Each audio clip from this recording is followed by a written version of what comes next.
Greetings, my name is Kevin Matthews and I'm the professor of this class, which is HRM 300, and this is the fall 2018. Today we're going to be talking about Chapter 7, which is retention and motivation. Sometimes if you have sort of a big organization, you might have a retention officer. I remember when I was in the Navy, we used to have somebody that we would call the command career counselor, and their job was really to kind of keep people interested in staying in the Navy and sticking around. A lot of the other military services do the exact same thing.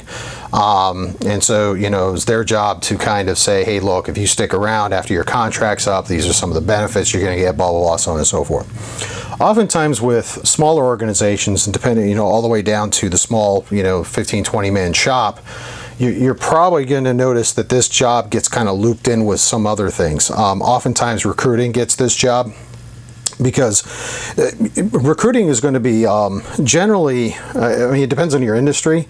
Many industries have what they call, like a cyclical pattern.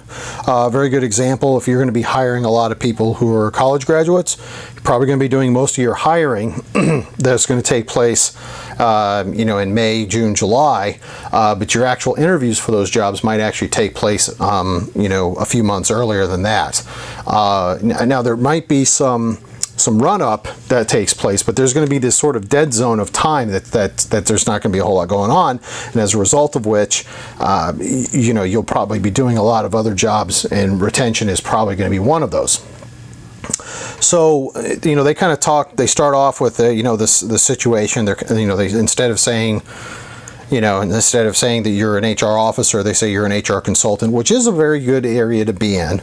There are a lot of organizations that'll hire people to be HR consultants, and I would definitely recommend considering some of those positions, because one of the best parts that you get, a very good example is, as I always use accounting industry and taxes as my examples. I have a lot of people who come to me and they're very impressed that I know stuff, even though, I have a master's degree in tax and I've been working in the industry. I've been a CPA since 2011, but I've been doing taxes for almost 15 years now. And so people are very impressed about some of the stuff that I know, but what they don't realize is when you sit down and do your own taxes, you're very, very knowledgeable about your own situation. You're very knowledgeable about your own tax, at least, most of us think that we are. Because I get to see a whole bunch of people's tax returns, I can do a lot of contrast and comparison, and as a result of which, I might be able to see some things that you wouldn't see otherwise. Consulting is kind of the same sort of format, if you want to take it take it as that analogy. What happens is, as a consultant, you're going to go into a wide variety of organizations. You're going to see a lot of things, and as a result of which, if you ever do make the plunge and decide that you're going to land somewhere and work as a director of HR at some place, that knowledge and experience is going to be very valuable for you. It's almost as valuable as though you had worked at a different company every year for your entire time. That's why when you notice a lot of the really bigwig type people, they've usually done some consulting work at some point in their career. So I'm not against it. I think it's a great opportunity to get to see a wide variety of things, and it actually helps you do a lot of career development. It's not part of the chapter, just sort of some advice from an old man. So in this section, we're going to talk about the costs of turnover. So the objectives are to be able to identify the difference between direct and indirect costs of turnover, describe some of the reasons why employees leave, and explain the components of a retention plan. So some people might ask, why do we care about turnover? Why do we care about retention? We can always just hire somebody else. And the general answer is that recruiting is a very expensive endeavor to get into. If you, especially if you have somebody who does it full time. Because what happens is those people, there's a lot of what I like to call the old shaking hands and kissing babies thing, where you got to go out, shake a lot of hands, tell people that you're the company they need to go work for, and a lot of that costs money. Now sometimes we'll send, I'm a member of a chamber of commerce that's local to this area, and we'll see a lot of times where recruiting companies are members of the chamber of commerce. They're coming out and they're coming to us, and it's not necessarily that they're trying to recruit people, because I mean, going to a chamber of commerce to recruit people would be kind of useless because most of us are all business owners. But the reason why they like to come out and do this is sometimes during their down season, they like to expand their business opportunities. Maybe they get to meet other business owners. Perhaps they're a type of recruiter that they're a recruiting agency, and as a result of which they want to bring on new business clients. And so in the down times where they don't have a whole lot of recruiting going on, what they'll end up doing is they'll end up, they could end up doing some recruiting of potential clients. At least some of the more senior ones would. So one of the things that they talk about, keeping the people who keep you in business by Leah Bram, cost of losing an employee can range from 25 to 200% of that employee's salary. I would say it's inversely proportional, at least some of the data that I've seen. For example, if you're going to lose somebody who's $300,000, yeah, you're going to spend a lot more time finding that person, but you're probably not going to spend $300,000 to find a new person to replace them. You'll probably spend, maybe around, 25 to 30%, as opposed to if you're losing somebody who's on the lower end of the spectrum, you might have to spend more of their salary. So I mean, I've seen that figure around for a little while, and I kind of find it to be a little misleading unless you understand the inverse relationship over it. But regardless, 25 to 200% is a lot of money. I don't care, 25% of 300,000 is a lot more than is a lot more than 200% of $15,000. Well, $15,000 actually, yeah. So 25%, yeah, so it is. Okay, yeah, sorry. Public math, forgive me. So when you take a look at it, losing an employee is called turnover. There are two types of turnover, voluntary and involuntary. So voluntary is the one that's initiated by the employee, and then involuntary is the one that's initiated by the company.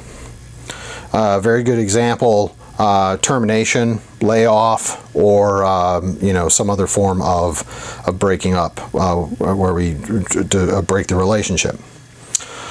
They give you a way to calculate your turnover rate. Assume that there are 3 separations during the month of August and 150 employees mid-month. Calculate the turnover rate as 3 divided by 115 times 100, and that's 2.6%. So, and it's very interesting when you start looking at turnover. I've always felt that the best way to analyze turnover is not necessarily on a company as a whole, but more position by position. Now, a company as a whole, and the reason why is because each industry, and each career path is going to have different turnover rates industry-wise. So, a very good example going back to accounting.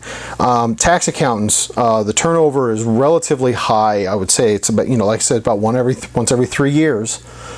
So on average, you're spending there 3 years, and so if you were losing all of your tax accountants every 3 years, that would mean on an annual rate you're probably losing about 33% of your force. That gets expensive after a while. Now, if you can find the secret sauce that allows you to retain a lot of those people, you'll end up saving the company a lot of money.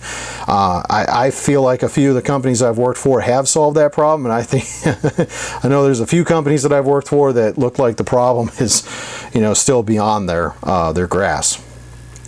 Figure 7.1, they talk about yearly turnover statistics, and one thing I want you to understand about this, more important than anything else, turnover generally, especially when you're talking voluntary turnover, is generally inversely proportional to the economy, and that kind of makes some sense, because when the economy starts going bad, all of a sudden we employees develop a resistance to put up with the stuff that might make us leave.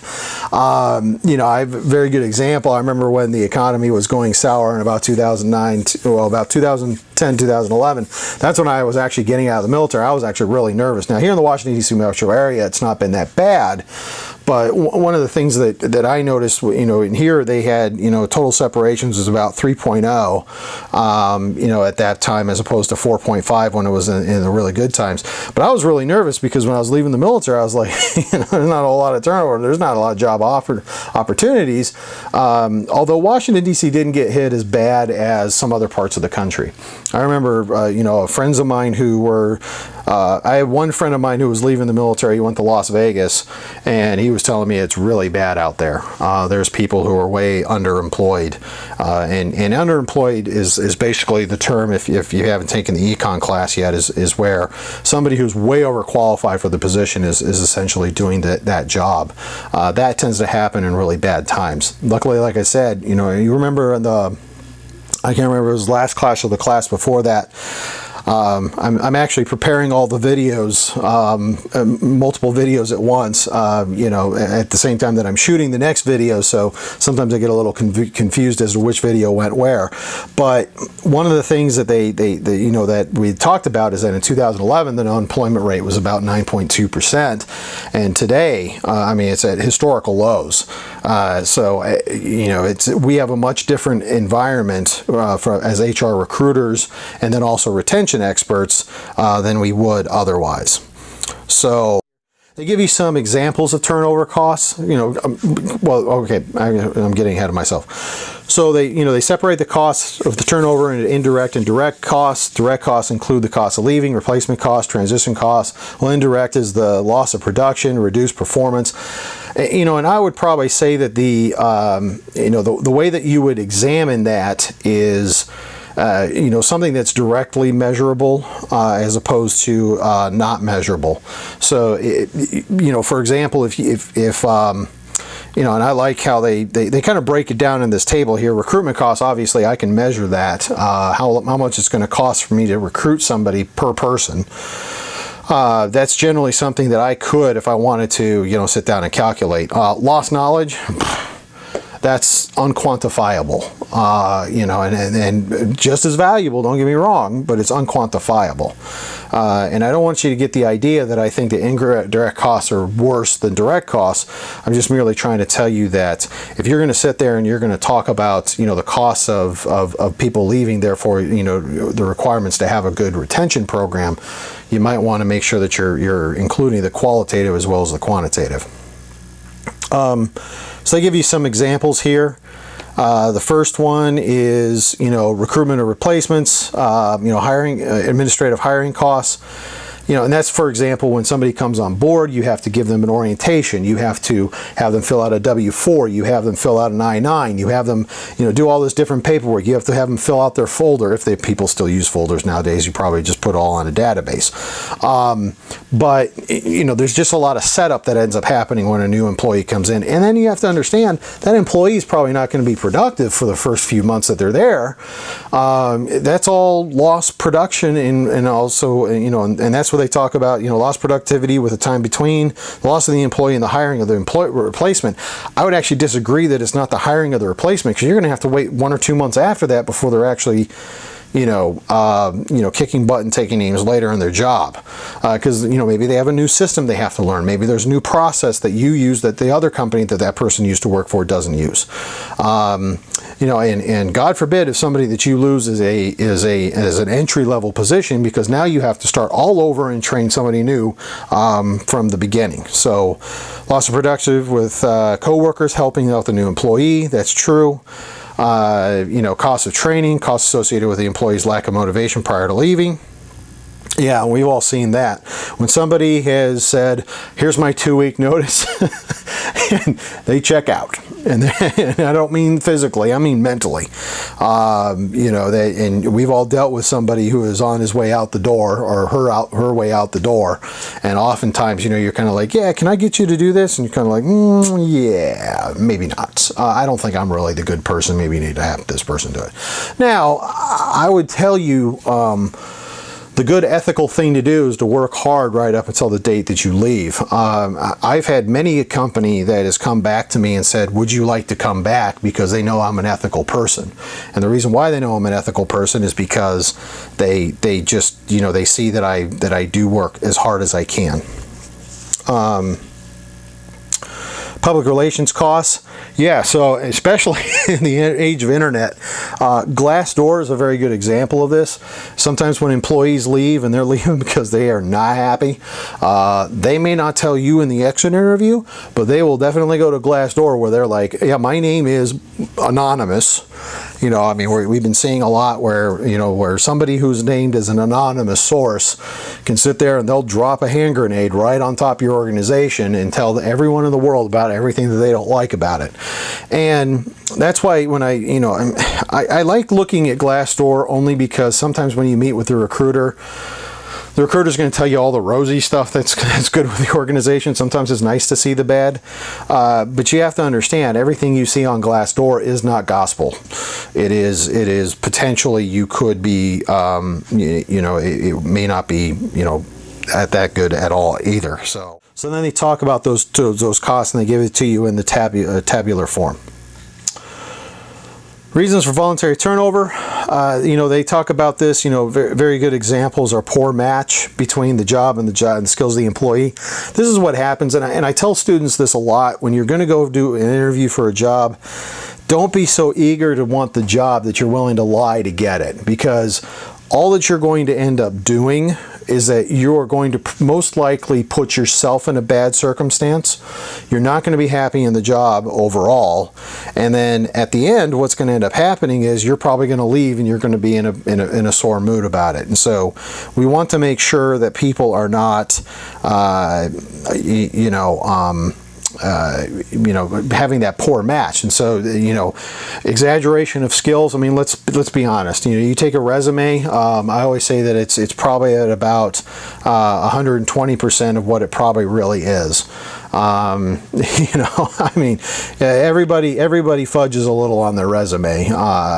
So it's just something that when you're reviewing resumes, you kind of want to take it with that grain of salt, and that's why we do other forms of selection methods in order to be able to bring people on board. Lack of growth. Many people, especially when you talk about professional organizations, there needs to be some career development for them, or they're going to say, you know what, why am I here? I can move over to this other organization over here or this organization over here, and as a result of which I'll be able to get some further career growth that I wouldn't get if I stayed where I'm at. And as an HR person, you might want to tell your managers, don't be sore if somebody leaves for this exact reason. Just like you don't want the employee to burn bridges when they leave, you don't want to burn bridges when somebody leaves. If somebody's leaving because of lack of growth, because you just simply can't offer the opportunity, fair enough. You need to grow up and sort of just understand that. You can't have the and I see this so much in my industry. People are just big babies about stuff. They find out someone wants to leave. Oh, well, he doesn't think we're good enough for him. He doesn't think, and I'm like, no, it's just a professionally mutual decision. If we have to lay somebody off because business is bad, we don't want them to act like a crybaby about it. Just like you shouldn't be acting like a crybaby if someone's going to leave your organization for this reason of lack of growth. Obviously it's not something that we would like to see, but at the same time, it's just a natural part of it. Now, here's the thing. If you don't burn the bridges, guess what happens? You can follow up with that employee, say 2 to 3 years later, and say, hey, we wanted to reach out to you, see, because hiring old employees actually can be a cost savings. You already know them. You know what they're capable of. You just need to know what they've done since they've left. And so this ended up happening to me once when, I was moving down to Texas, and, I said, look, I got to leave. And they said, fine, wonderful. We wish you well. It was I wouldn't say it was amicable. I wouldn't say that it was, both of us were happy that we were both leaving. He knew that I was going to another place to do something to make my life wonderful. I had worked hard for him. He, my boss was very happy to have me and said, hey, if you're ever back up here, look us up. And I went down to Texas, spent about a year there. Things didn't work out. And when I came back to Washington State in order to reestablish my residency so that I could get in-state tuition prices, I needed to work for about a year before I could work in the bartending industry, which was the industry that I was working in. So I went back to this one restaurant and said, hey, do you still need staff? And he said, absolutely. For you, I take like that. They already had most of my information. They already, they didn't have to fill out an I-9 because they already had one. They didn't have to, the W-4, they just got it updated. There was no orientation class I had to go to because I'd already worked at the organization for a year. It just was one of those things that they were very happy to bring me back. I didn't burn bridges, and as a result of which, it allowed me to go back to that organization. Is it entirely possible that it could happen to you and your organization? Sure. But if your managers decide to, throw a temper tantrum about stuff, then it's going to cause issues. And I'm sorry I spent way too much time on that, but it's just something that I've seen in the industry so often. Internal pay equity. Sometimes what happens is people will begin to realize that the pay equity. Okay, very good example. I remember telling you in the previous example with compensation, we decided to deunionize. When we deunionized, there was a period of time right after the deunionization, we were all grandfathered in at our salaries. So I still kept my union-based salary, or not salary, I was hourly working because I was a bartender at that point. But I kept my hourly based wage. When comparing that wage to the new hires, I was making something like $1.50 to $2 an hour more than what the other guy was making. Very logical reasons why they could be upset that they're like, why, this person's only been working. I remember we decided to deunionize probably 6 months into my tenure. And so, because we decided to deunionize at 6 months into my tenure, the person who got hired, I had only been there for 7 months longer than he had when he had gotten hired.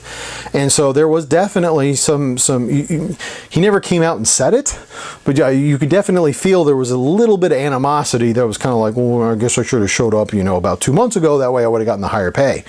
And the company did what the company did for why it did. It's just not it's not one of those things.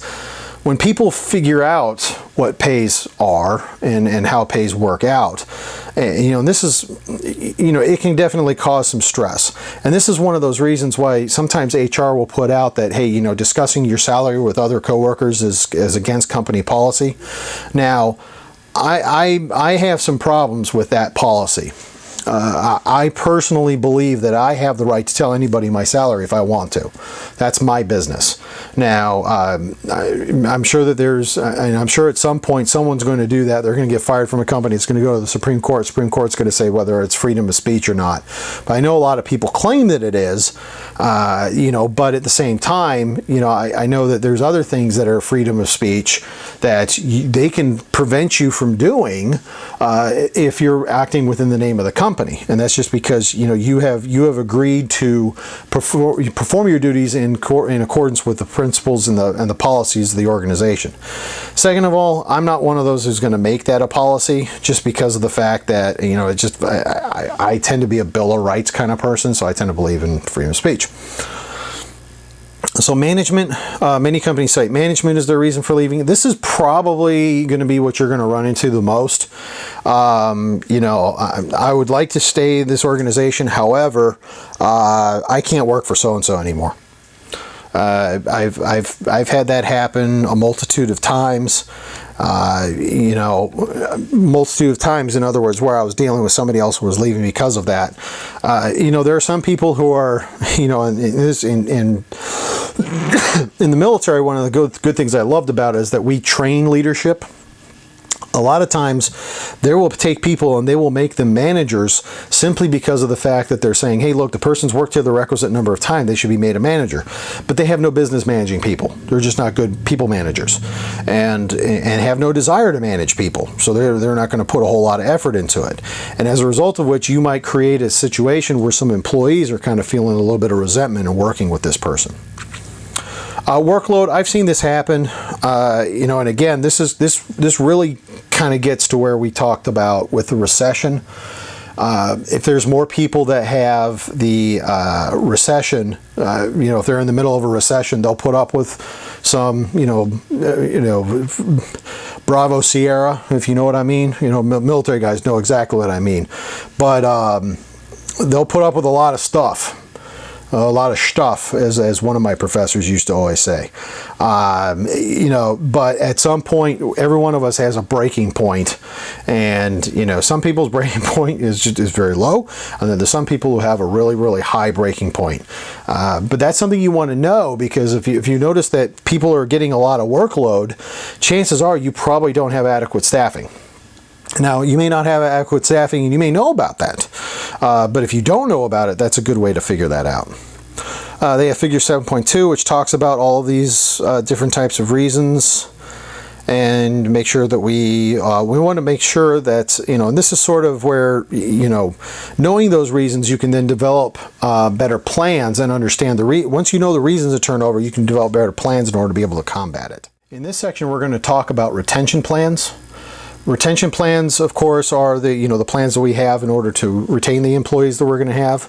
The learning objectives of this area is to be able to discuss some of the theories on job satisfaction and dissatisfaction, and then the second one, of course, to explain the components of a retention plan. So they talk about effective high-performance work systems is the name given to the systematic HR practices that create an environment where an employee has greater involvement and responsibility in the success of the organization. There's, and we're going to talk about theories when we get into this, but there's some theories that the more buy-in that employees have in an organization, the more they are feeling committed to the organization, and as a result of which might be less likely to leave. I think I'll give you my 2 cents right now, just because it kind of fits in. I think a lot of times it's generational. I don't think we talk too much about, so we don't talk about too much of the, the generational differences so far, as I recall. We may in a lighter chapter or something, but typically what happens is, and I'm part of Generation X, and we tend to be very loyalty-based individuals, and I'm definitely there. I'm one of those people, if you let me down when I need you the most, I will drop you like a hot potato once I don't need you anymore. I have a few relationships that I'm actually terminating this month because I needed somebody to give me a break on something. They didn't do it. So I'm not going to work with them anymore. The idea is that if you get the HPWS to work, people like me are going to want to stick around because they got a lot of buy-in. There's a lot of loyalty factors with it. Something that we're noticing is with millennials, and I don't mean to pick on millennials. I know millennials always feel like they're getting picked on by us old fogies, but there's sort of this idea that there's not as much loyalty, and given the way things have gone in the past 20 years, I don't necessarily blame them. Especially millennials and Generation Z, they've seen that their parents have basically worked themselves to the point where, they end up getting a divorce. We have extremely high divorce rates compared to other parts of the world, and so as a result of which, they want a good work-life balance, and that work-life balance is more important than some of the other things. There's different strokes for different folks. That's just kind of how it works out. So keeping the HPWS in mind, we can develop retention plans. The first step in this process is to understand some of the theories on job satisfaction, dissatisfaction. So we'll talk a little bit about some of this. They before they get into that, though, they talk about the progression of job withdrawal. So the first process developing is an understanding some theories surrounding job satisfaction. One of the basic theories is the progression of job withdrawal, which was developed by Farrell and Peterson. It was to develop a set of behaviors in succession in order to avoid their work situation. These behaviors include behavioral change, physical withdrawal, and psychological withdrawal. So, in the physical withdrawal phase, the employee will try to do this. They'll either leave the job, they'll take the internal referral, they'll start to become absent or tardy. And this is where you start getting to the point where you start seeing clues. And I remember the last company I was working at, I had pretty much made up my mind. Let's see, I left in September. I had made up my mind pretty much in May that if certain events happened, I was going to leave. Like, I had already pretty much drawn the line in the sand. And sure enough, those events happened, and as a result of which I said, okay, I've done everything that I can. Now, I didn't have any of these other things where it was, starts to become absent or tardy. There was a situation where we had, where I was accused of this, and it was definitely not the case. But, it added more fuel to the reason why I wanted to leave, because I didn't think that they were treating me very fairly in this circumstance specifically. But, one thing that you'll begin to realize when the employee is already kind of checked out, so to speak, is that they become disengaged, they show less job involvement and commitment to the organization. These are the guys who, the person who used to stay 2 or 3 hours late every day, now all of a sudden is leaving 5 minutes early every day. The person who shows up, is one of the first to show up, is all of a sudden the guy who shows up 5 minutes after the standard expectation of their arrival is. That's going to give you some cues as to what's going on. 7.5, they talk about these processes, where they talk about, becomes dissatisfied, behavior change, physical withdrawal, and then psychological withdrawal. The Hawthorne Study, I actually wish they would have led with this one, because time-wise it was relevant. It was the series of experiments conducted by Elton Mayo and the Western Electric Hawthorne Works Company in Illinois. This is a very famous study within the field of human resource development, and the reason is that basically what had happened is they decided they wanted to deal with external environmental factors that can cause motivation at work. And so what they were doing is, they were, and I don't think they did any of this, but they talked about how, they tested the lighting, they tested, various stimuli in order to find out what was the ideal circumstance for the employees to work in, and they saw, a mass improvement in productivity during the study. One of the things that they began to realize, however, it wasn't so much that it was the change in the environment that was causing it. It was because there were a bunch of people in white coats or whatever they were wearing at the time, standing around watching them work. So of course, they're like, okay, well, I got to get this. I'm the hard worker. I'm the hard worker. They're kind of like that. So. I've tended to be one of those people that, I love the Hawthorne studies because it's an example of when we're doing investigative work, both on the academic side where we're doing research, but also on the, outside, when we do with the, in the company, you want to make sure that, people are not necessarily, feel like they're being observed if you're trying to observe true behavior when they're not observed. Sometimes I've noticed, and this kind of gets into a controversial area. Sometimes people want to put cameras in the workplace to monitor employees. I would say, I remember one of my first jobs that I had after I came back, was working at this restaurant, and they decided initially when I came back, they said, well, we need staff, but they wanted to start me off working off on the golf course, and because it was a golf club and restaurant, and so they had me on the golf course shack, sort of, and it was a short order cook kind of place. So, you had to learn how to cook, you had to learn how to do servers stuff, you had to learn how to do bartending. So it was a great environment if you wanted to learn all those different skills. But one of the things about that place is that they had cameras all over the restaurant and all over the golf shack and all over everywhere. And they were not just monitoring for security reasons, they were also monitoring employees.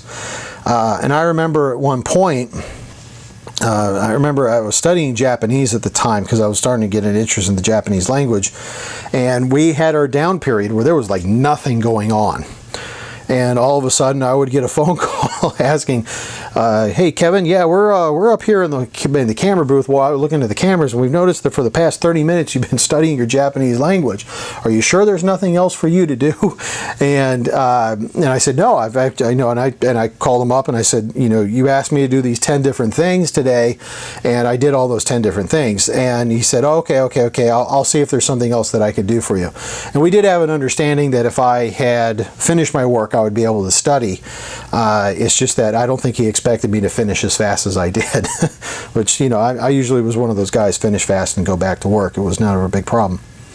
Maslow's hierarchy of needs is a very famous, and I'll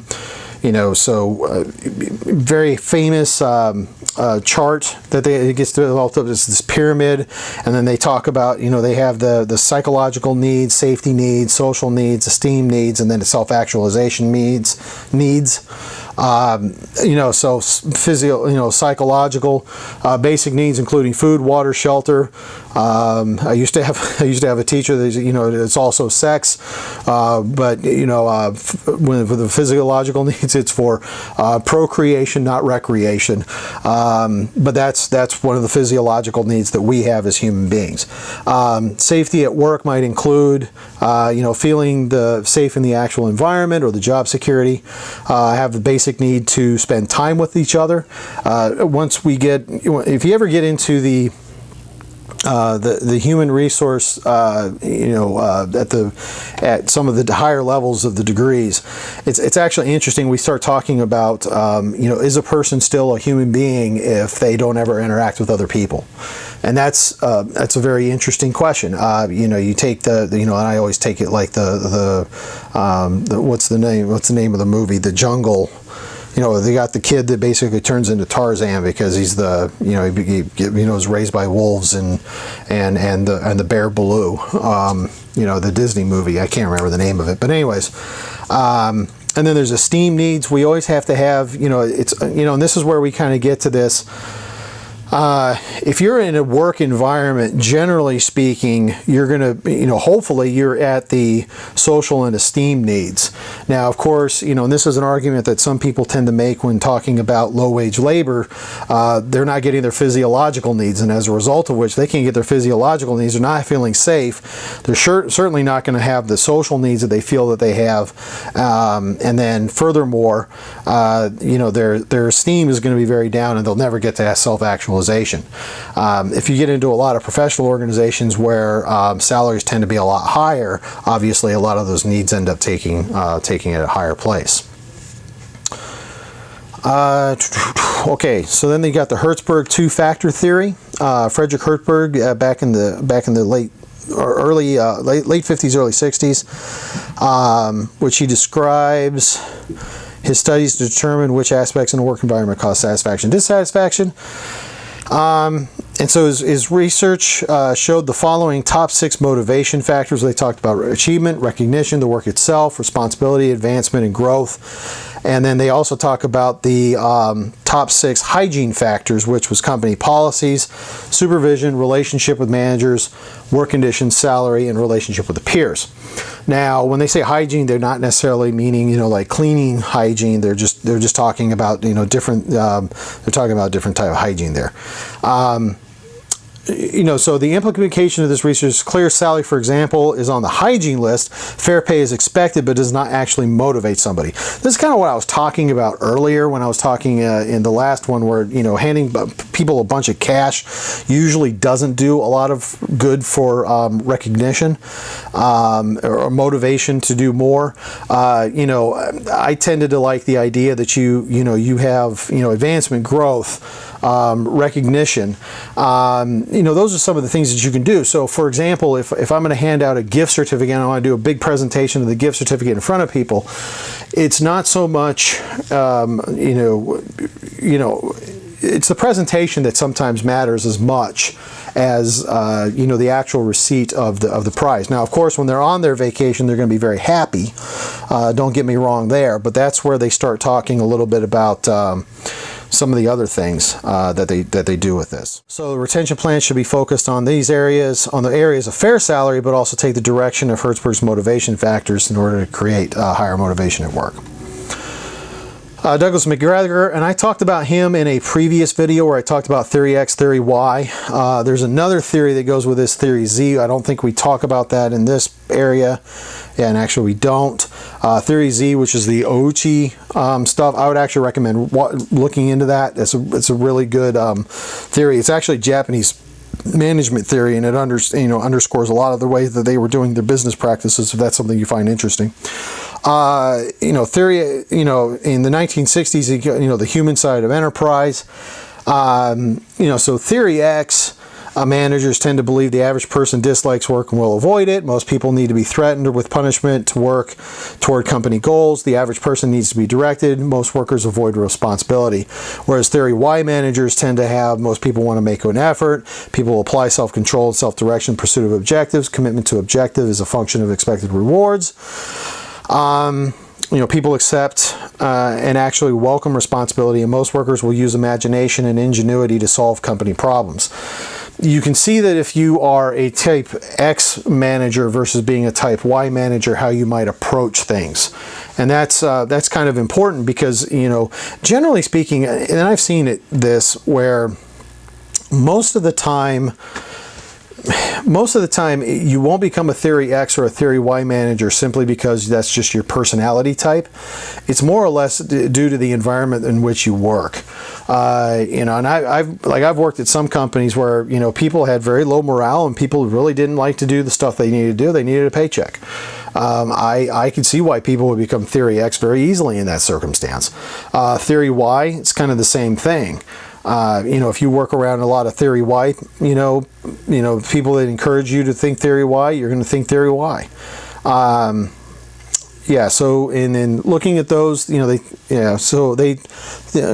say is that they talk about there's two large variances. The managers who manage under theory X might have more difficult time retaining workers and see higher turnover rates. And here's the thing. Be careful when we're looking at a lot of these, and I should have said this earlier, and I apologize, that I didn't. When looking at these things, don't always make the assumption that turnover is bad. There's some turnover that's very healthy for the company. There's definitely some turnover where you're very glad that the person that's leaving left, just because it's not going to work out for you or for the company anymore.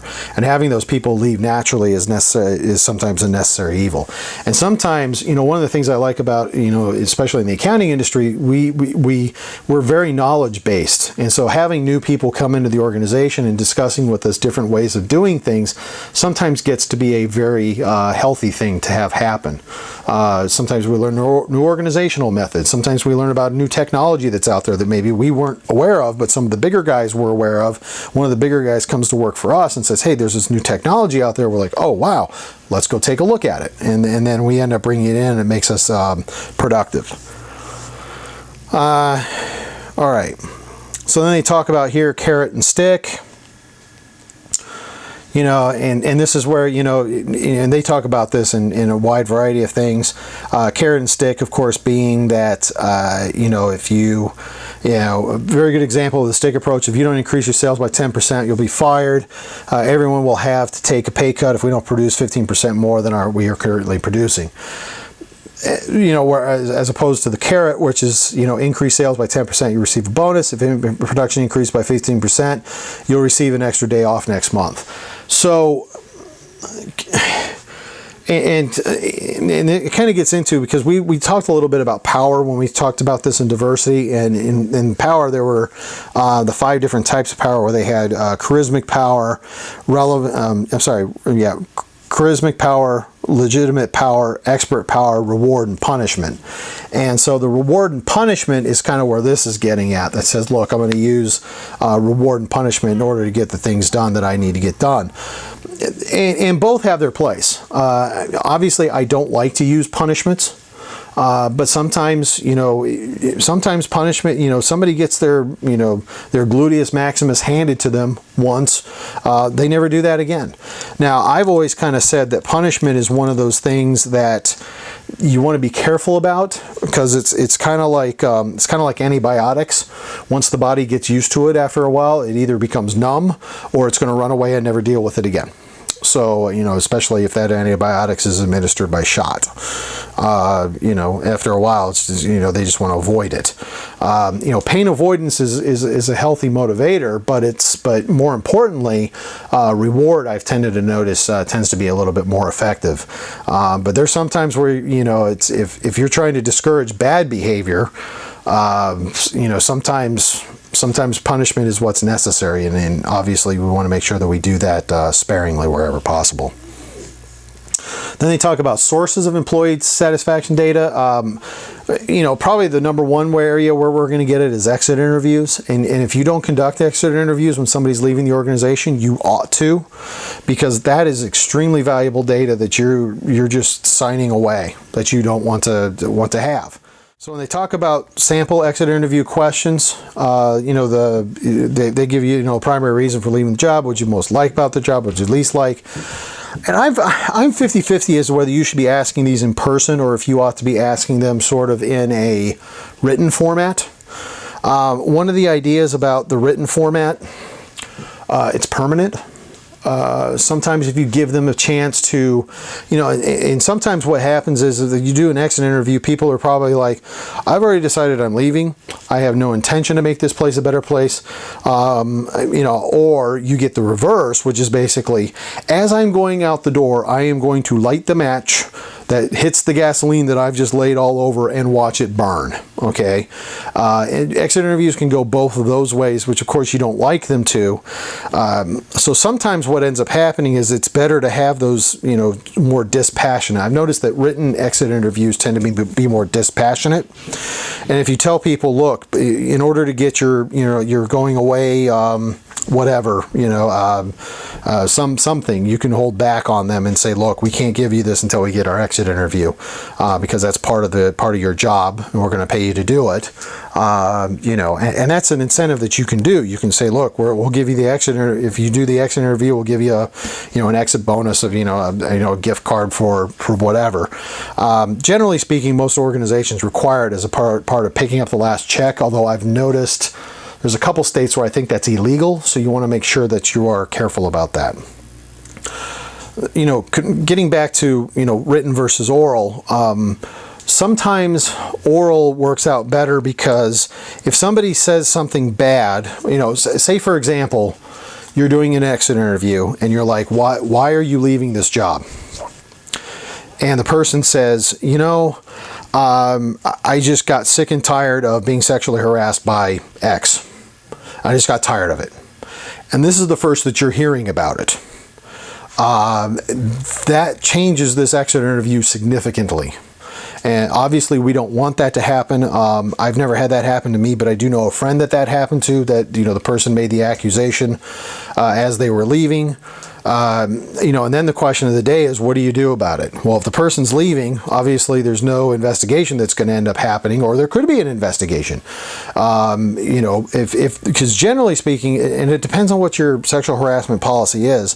If your sexual harassment policy of your company is that an employee has to request it, so it's initiated. If that person's already leaving, they're probably not going to want to do an evaluation. If they're leaving because they're being sexually harassed, chances are they don't have any faith on it being done in a fair manner anyways. I would still recommend doing it. I don't have any tolerance for this, any which way or shape or form within, both my life and in my job habits at all. So if somebody's going to drop that on me, I'm definitely going to investigate it. But as an HR manager, you're going to have to ask yourself, what are you going to do? And then the other problem that you're going to run into, your main source of evidence is walking right out the darn door. So there's definitely some, some things that need to be discussed when that happens.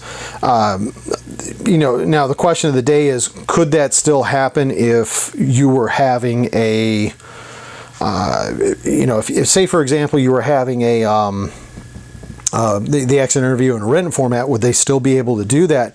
Yes, they would, but the ability to do follow-up questions before the person leaves and never comes back is severely limited.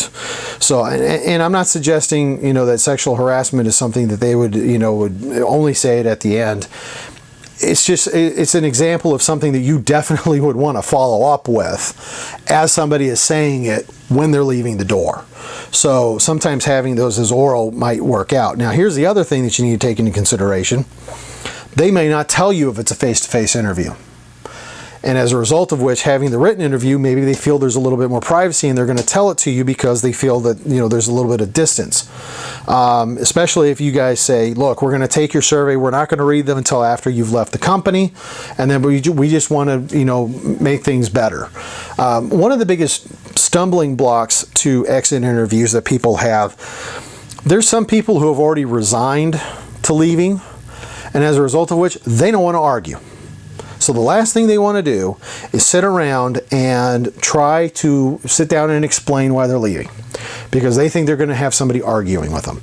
That is the last thing that you want to have happen in these exit interviews, because then what's going to happen if you start an argument with the client, or not with the client, but with the the soon-to-be employee, they're going to shut down. They're not going to answer any more of your questions. So you want to be able to be open. I always say, the best thing during these is have a pre-selected set of questions you're going to ask, and, have them written down. If you're insisting on doing this orally, have them written down and ask your question. Only ask follow-ups where absolutely necessary. So like, for example, if they said, what did you most like about your job? And say they said, well, I really liked coming in the mornings. And you wanted to say, oh, was that important every morning, or was it important on certain mornings? Oh, well, it was important, it was important on Wednesday mornings, because that's when I, would have to go pick my kid up at daycare, because that's when our daycare, our extended care is not available. Okay, just as an example. That's the kind of follow-up that you probably want to be doing. But if they said, what did you least like about your job? I said, well, I was really having problems with, somebody in my department. And then you want to start investigating further into that. Again, they may not want to talk to you about it. If they're being ambiguous about who it was to begin with, they're probably going to be ambiguous as to who it was later on. They just probably want to move on. Or furthermore, they're trying to not burn bridges. Maybe they had a bad relationship with somebody and they just don't want to burn a bridge, but they're just going to move on. I don't know. If you're going to leave an organization because you're disagreeing with somebody, you probably burned a bridge anyways. But if it comes up, again, it's more about the hesitation to continue to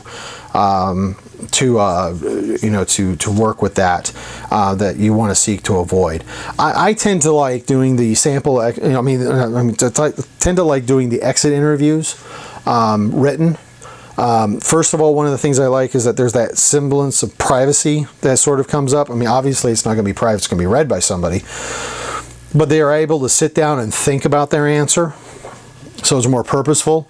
I tend to notice that when I've done these interviews, sometimes somebody will blurt something out that just doesn't come across right. For example, they said, why are you leaving? Oh, well, I don't like so-and-so. As opposed to, if they're writing it down, they're not going to just simply say, I don't like so-and-so. They may actually give you some reasons why they're disagreeing with so-and-so. That's just been my personal experience. Now, if that works out that way, you can do it. If it works out better for you doing oral, then that's better too. Anyways, very long answer to a short question. Sometimes when you're doing, something else that you could do is satisfaction surveys. In the military, we used to call these command climate surveys. Organizations will do these periodically, and they just want to collect data. Try to make as many open questions as possible. Like for example, are you satisfied with your work here? No. You've gathered nothing other than the fact that they're unhappy. Why are you unsatisfied? Okay, what makes you unsatisfied? that is something that you could do. You could say, what makes you satisfied or unsatisfied as you're working here in our company? Now they're going to have to say, okay, now I have to think, more complete thoughts as opposed to other things. Likert scales is basically a 1 through 7, and that's where they give you a strongly disagree. In this one they actually do 1, 2, 3, 4, 5. Yeah, that's 7. Okay, so completely disagree, strongly disagree, somewhat disagree, neither agree nor disagree, somewhat agree, strongly agree, or completely agree. And sometimes you can get those because, and one of the cool things I like about that is that it quantifies it. So if you group your questions, I would recommend doing like a random, or it's randomized throughout. You're not necessarily targeting one subject at a time with these. It's up to you. But you can then say, okay, questions number 1, 7, 8, 10, 15, and 23 are all related to happiness with what they do at work. The second set of questions, and you choose through these, are satisfaction as it relates to the amount of workload that they had, and various things of that nature. So it allows you to sort of get an idea that says, look, in this area they scored and we'll just say like a 6.2, so they somewhat agreed that things were going okay for them in this one area. But then we get down to here and it's more like a 1 or a 0.6. They're strongly disagreeing that they've got good environmental circumstances with whatever it is. In this section, we're going to be talking about implementing retention strategies. Of course, the obvious objective is explain the strategies and considerations in developing of a retention plan. First thing we're going to talk about is salary and benefits, and we talked a little bit about this in Chapter 6, where in Chapter 6 we were kind of talking about how to develop compensation plans, and one of the considerations that we had for developing those compensation plans was to encourage people to stick around. Sometimes people leave because they feel that they're willfully underpaid. Like we were talking about in the previous section, in the previous section where we talked about the two-factor theory. Fair pay is usually what people are expecting, but if they have phenomenal benefits, sometimes that ends up working out very well for them too. I've actually seen where that tends to be more of a motivational factor than a hygiene factor, but so I'm sure there's probably some disagreement out there with me. So, the ways that you can actually deal with the issue of fair pay, instituting a standard process. And this is where we kind of talk about, and we talked about pay bands or pay ranges in the last video, where each position will have a range that they're going to pay people within. There's many organizations that don't do that, and what they do is they just take a look at the person and they say, okay, whatever salary it is, they start negotiating, and maybe they bring somebody on board for the same position as somebody else, but they pay them $20,000 more. Reason being, that person has a heck of a lot more qualifications than the other person that they brought on board. So that's entirely possible. A pay communication strategy is another thing that you can do. I can't tell you the number of times that I've talked to employees and they have absolutely no idea what they're making. They'll know their salary. They know their salary, but when you're taking your salary and comparing it to what another organization is going to pay you, it's not apples to apples. For example, and I talked about my third company that I went to go work for in the accounting industry, where they were sort of a compensation lagger but a benefits leader. I couldn't take my salary I was making with them and compare it to my next job, which was a vastly different set of circumstances. That's where somebody would need to be able to sit. Now, I didn't have any problems with this because I'm a total rewards geek, but somebody should be sitting down with your employee. You should be sitting down with your employees periodically. And I would say, once a year, in addition to having a review process by instead of having, not just having a review process by the manager, you should also have a review process with HR, where they're kind of going over things and they're saying, look, these are some things that we're having. And this is an awesome opportunity for you to also do some market research, where you can say, hey, how do you feel about your pay? How do you feel about your benefits? Is there something that you would like to see that we haven't had? Maybe somebody went to a conference that year and they're learning that all their buddies are getting this one benefit that you're not offering, but you wouldn't know about that unless you had actually done the conversation with them. So that's a way that you can actually use this communicating strategy that helps out. Paid time off. We talked about how one of my organizations I used to work for used to do vacation time, then they would do sick time. I tend to recommend paid time off rather than that, just because employees shouldn't have to be calling in sick in order to be able to go to the ball game, because they're out of vacation days. I mean, at least in my opinion. And look, if you're not going to come to the organization, you've got plenty of PTO. I don't care what you do. That's your business, not mine. I'm not in the military anymore. I remember when I was in the military, I did care what you did because it was my job to care what you did. And they talk about, training and development to meet the needs, higher level needs. Humans need to experience self-growth. Training and development, and this is kind of like a no-kidding situation in my mind, probably because of the industry I work in. Accounting, lawyers, doctors, other professionals, we have continuing education requirements that we have to meet. Those continuing education requirements aren't simply a check in the box. Our industry goes through changes annually. I mean, we just, in the tax world, we just had a massive change, the biggest tax reform act that's passed in the past 30 years. Okay, so there's going to be some drastic changes that have happened as a result of that. I have to go to school and learn about all that stuff. Now, in my case, I spent an exorbitant amount of time teaching it to non-accountants, so I got to actually learn about it quite frequently. But I've been amazed probably about 5 or 6 times this past couple months alone. I've learned something new about the tax law. So we all have to continually do that. But this also applies to others. Like for example, they talk about, Dick's Drive-In. Dick's is not just in Seattle. There's also one in Spokane. I remember that because that was probably some of the best burgers they had in all of Spokane. They talked about how they offer $18,000 in scholarships over 4 years to employees working 20 hours a week. 6-month waiting period, must continue to work 20 hours per week. Highest retention. I mean, you think about it, if you're offering to help someone pay for their college, if they just come work for you for 20 hours a week, they're going to stick with you. That's a really good thing. Then they also talk about performance appraisals. And the thing that I really, really don't like about the performance appraisals, it tends to be more of an opportunity to talk about areas of where you need to work than it is about all the good stuff that you're doing for the organization. And I'm talking, even your absolute worst employee needs to hear the positives, because if they're hearing only negatives, at some point they're going to basically be like, I don't want to be here anymore. Obviously, you don't care about anything that I do. And if a person's not contributing anything, you probably don't want them there anyways. If you really want to keep somebody at the company, it's probably in your best interest to do some positive reinforcement during these performance appraisals. And they also talk about succession planning. There's actually organizations that specialize in this. I think the biggest issue that we always have is, we have no idea how we're going to exit the organization.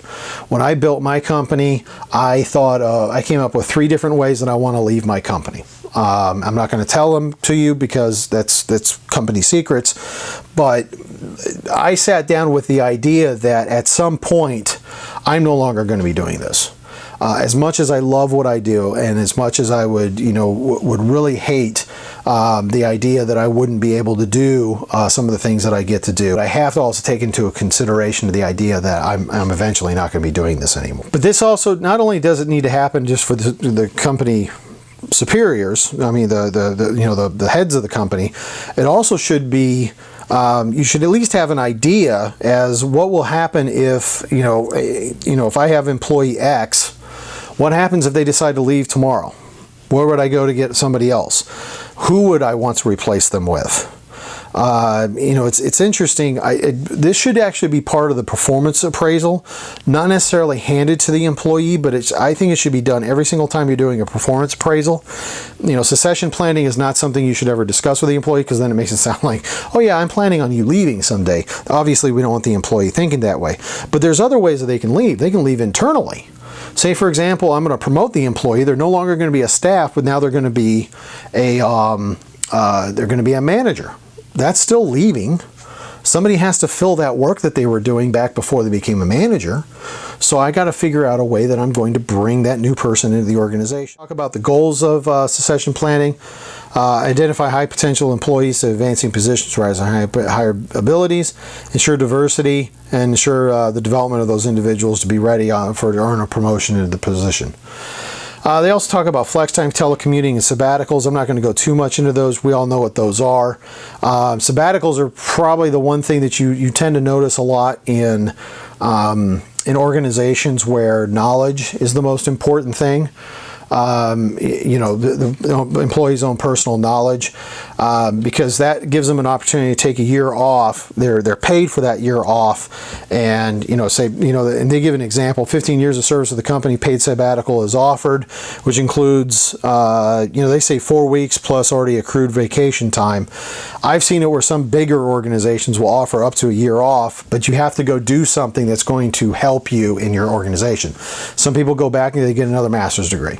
That's a very common one. Some people decide that they're going to, for example, if they work in the international arena, they might go work overseas for a year. Just doing doing various different types of work. They may take an internship with another company. Sometimes interns usually are only offered to college students, but sometimes you can go to the company and say, look, I'm taking a sabbatical for my company and I want to work, for example, it could be with a client. I want to work for you for a year just to kind of see how things are going and see if there's any ways we can help you out. That can be also helpful. Does it happen very often? No, it doesn't. Sabbaticals are very rare. The only ones that I know that get it frequently, of course, are in academia. But usually with academia, if you're going to do a sabbatical, it's not just a one year off that you get to do nothing. You have to sit down and develop this huge plan as to what you're going to do, whether it's writing a book, whether it's going and getting more education, or doing something else. Management training. Managers definitely need, the training in order to continually improve their ability to do their job. And they talk about conflict management or fairness. I think training and conflict management is a very important thing. Fairness will affect your retention like you wouldn't believe. If the people feel that there's a fair and there's an in and an out crowd, those on the out crowd are never going to feel like that they're being treated as part of the organization, as a result of which you're probably going to lose them. And you have to ask yourself honestly, do you really want to rescue this person? If you have somebody that you don't want to rescue, and as a result of which you're going to show them out, you're going to keep them on the outside and not show them any favoritism, and hopefully they'll walk away of their own volition. I think it's just better to have a conversation with them and say, look, why are you still here? And maybe it's a hard conversation. Nobody wants to have that conversation, but if they don't fit in the organization, they probably need to be looking for something else. And you would hope that they would. Fairness ideas they have is consistency, bias suppression, information accuracy, collectability, representativeness, and ethicality. Let's see, Joanne just received a bonus in recognition of her company for her contributions to an important project. Another employee might compare his inputs and outputs and determine it was unfair that Joanne was recognized because he had worked on bigger projects and not received the same recognition. That's where, you kind of have to be consistent. I've always been one of those that says I kind of overpraise people, and that's just because, I tend to want to recognize a lot of people's different accomplishments as they have, and that's why I love developing awards and recognitions for organizations that I work with. Most of the ones that I do now are ones that I volunteer with, so handing those out is definitely a very important factor in order to keep people happy and motivated, because not only are the people who are being recognized realizing it, but then the people who are outside looking in And I say, the outside of just the manager and the person being received the award, are also looking at this saying, hey, if I work hard, I can receive the same recognition, which is something that I want. They talk about job design, job enlargement, and empowerment. One of the reasons for job satisfaction is the job itself. Ensuring we are appropriately matching skills with the job when we do our initial hiring is important. That's where we kind of get into, you have to have good selection measures, because if you hire somebody that's not really a good fit for the job, it's going to be painful for both. There's an old saying that Einstein used to say, if you take a fish and expect him to climb a tree, he's going to spend his entire life thinking he's an idiot. It's not that he's an idiot, it's just that that's not something that fish do. So it's something that you want to make sure that you've done is doing the job design.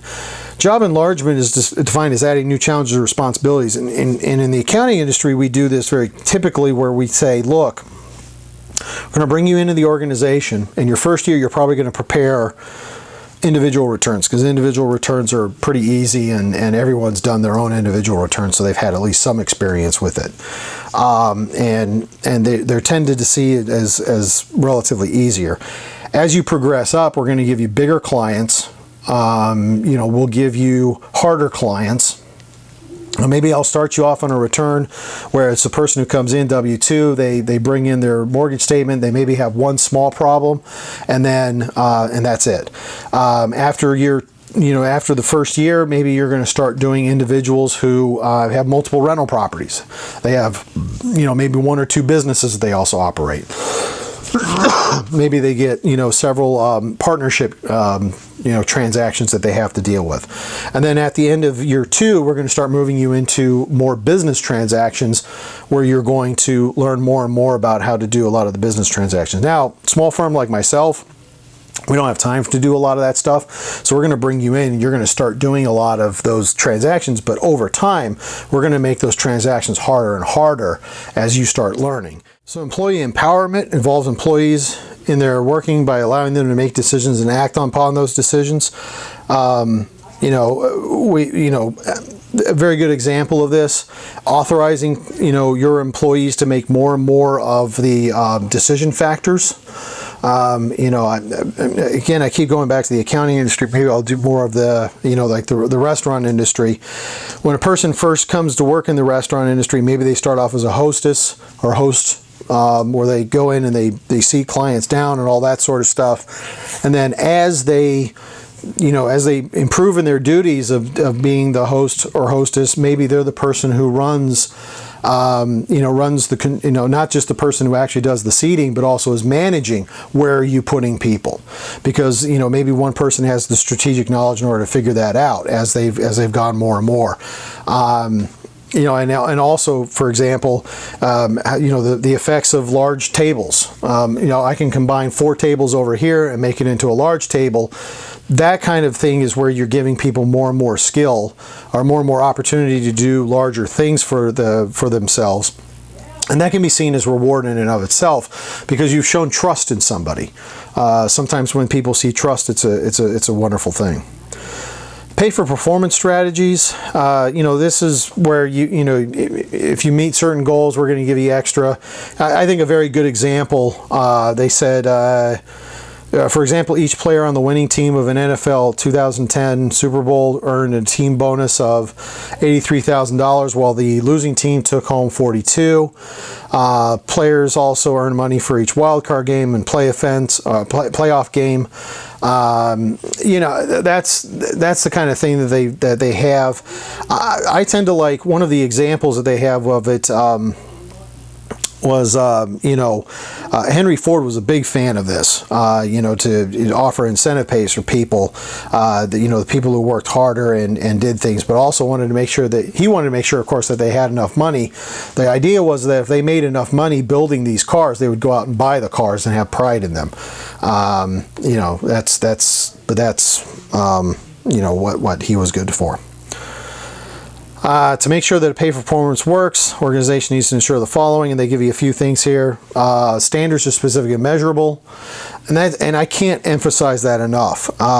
If you tell somebody, we want you to have higher motivation. How are you going to measure it?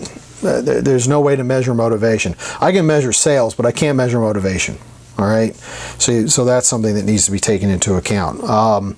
System is applied fairly, communicated clearly. Best work from everybody in the organization is encouraged. Rewards are given to performers versus non-performers. System is updated as a business climate changes, and substantial rewards for high performance. There's not really much I need to add to that. Work-life balance, like we said, work-life balance is becoming more and more important for many people. So if you're having somebody, and this is where you kind of get into, look, I've worked in organizations where there's definitely plenty of times where I have to be at work 70 hours a week. Very good example, tax season for the accounting firm. Come March, I don't have a life in March because I am usually at work. I wake up, I go to work, I come home, I have a relaxing glass of water, and then I go to bed. And that's it. And I do that pretty much for an entire month. Of course, it's my own company, so obviously I don't have to worry too much about providing myself additional incentives. But, employees who come to work for me, they're going to do that. So a balancing factor to that would be, say, during the slow times, maybe giving them all Fridays off. Giving them some of that time back that they lost is something that they could do and make that to where it's there. And there's been a lot of research on this. There's been a lot of talk about it, and it's definitely becoming more and more important as time goes on. And millennials are pretty much demanding it. If they don't have work-life balance, they're not going to work for a place very long. That's just typical. So then they talk about other retention strategies, and I've talked a little bit about some of these. Daycare or daycare assistance, gym memberships, concierge service to assist in party planning, dog grooming, for example. I think, on-site drop-off for dry cleaning, I think is huge, especially if you're working in an organization where you have to dress up a lot. The last thing you want is somebody to take off 2 hours if they're going to go drag all their stuff, from their home to drop it off or go pick it up because they have dry cleaning they have to take care of. It helps them be able to get that other stuff. Car care, I remember, they had a car wash service that they would wash your car once a week during the tax season, which was pretty awesome. On-site doggy care, yoga and other fitness classes, summer Fridays, and then various support groups for cancer survivors, weight loss. I actually worked at a firm where they did weight loss support. Obviously, it didn't work too much, but actually, when I worked there, I did have a lot of weight loss. While some of these options may not work in your organization, we must remember that to be creative when our goal is to retain our best employees and to reduce turnover in our organization. The bottom line is to create the plan to make sure it is communicated to all employees. There's definitely some really good opportunities here if we're going to take a look at doing these for the workplace retention. All right, so that's all I got for today. That's retention in a nutshell. I'll be honest, it's not necessarily my favorite topic. I like talking about the motivation and the psychological stuff, but it is what it is. If you have any questions and you're not in my class, go ahead and leave a comment in the comment box below. If you are in my class, feel free to reach out to me. I've been getting a few more emails, so I've been very happy about that. And we'll get these videos coming out to you very, very quickly. If you have any questions, feel free to reach out, and thank you very much.